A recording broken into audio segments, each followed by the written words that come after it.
Hi ആദർശിനി നാളത്തെ promo റിവ്യൂയിലേക്ക് എല്ലാവർക്കും സ്വാഗതം. അങ്ങനെ നമ്മൾ ആദർശിനെ കണ്ട് ഞെട്ടലിലൂടെയൊക്കെ നമ്മൾ ജലജ അഭിയൊക്കെ നിൽക്കുന്നുണ്ടല്ലോ. അങ്ങനെ ആദർശ് പറയുന്നുണ്ട്, ഇവനിപ്പോൾ പ്രശ്നം വേറൊന്നുമല്ല, ഇപ്പം ഞാൻ നാട്ടിലോട്ട് വന്നല്ലോ, അതാണിപ്പോൾ ഇവനിക്ക് പ്രശ്നമെന്ന് പറയുന്നുണ്ട് കേട്ടോ. അപ്പോൾ ഇവന് ആദർശ് പറയുന്നുണ്ട്, എന്തായാലും ദുബായിൽ വെച്ചിട്ട് തന്നെ കുറേ ആൾക്കാരാണെങ്കിൽ ജയിലിലാക്കാനൊക്കെ ശ്രമിച്ചു. അപ്പോഴത്തേക്ക് എനിക്കൊരു സംശയമുണ്ട്, അതിൻ്റെയൊക്കെ പിന്നിൽ ഇവനും ഉണ്ടോ എന്നൊക്കെ എനിക്കൊരു സംശയം ഉണ്ടെന്നൊക്കെ ഇങ്ങനെ ആദർശ് പറയുന്നുണ്ട് കേട്ടോ. അപ്പോഴത്തേക്ക് നമ്മൾ മുത്തശ്ശൻ അങ്ങോട്ട് വരുന്നുണ്ട്.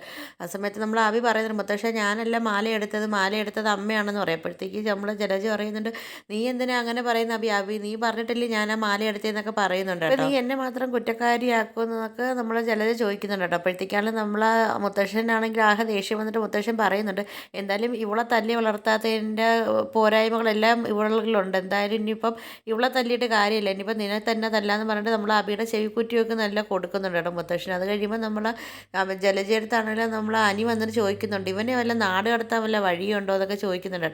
ഇവൻ ഈ വീട്ടിൽ നിന്ന് പോയാൽ തന്നെ ഈ വീട്ടിന് സ്വസ്ഥതയും സമാധാനവും ഒക്കെ കിട്ടുമെന്നൊക്കെ നമ്മൾ അനി പറയുന്നുണ്ട്. അത് കേൾക്കുന്ന നമ്മൾ ജലജയ്ക്കാണെങ്കിൽ ആകെ ദേഷ്യം എന്നൊക്കെ നിൽക്കുക കേട്ടോ. അപ്പോൾ ഇതൊക്കെയാണ് നാളത്തെ പ്രമോ റിവ്യൂ ആയിട്ട് കാണിച്ചിരിക്കുന്നത്. അപ്പോൾ നിങ്ങൾക്ക് വീഡിയോസൊക്കെ ഇഷ്ടപ്പെടുകയാണെങ്കിൽ ഒന്ന് ലൈക്ക് ചെയ്ത് ഷെയർ ചെയ്ത് സബ്സ്ക്രൈബ് ചെയ്ത് കൂടുതൽ ബെല്ലൈക്കൺ എനേബിൾ ചെയ്തൊന്ന് സപ്പോർട്ട് ചെയ്യണേ.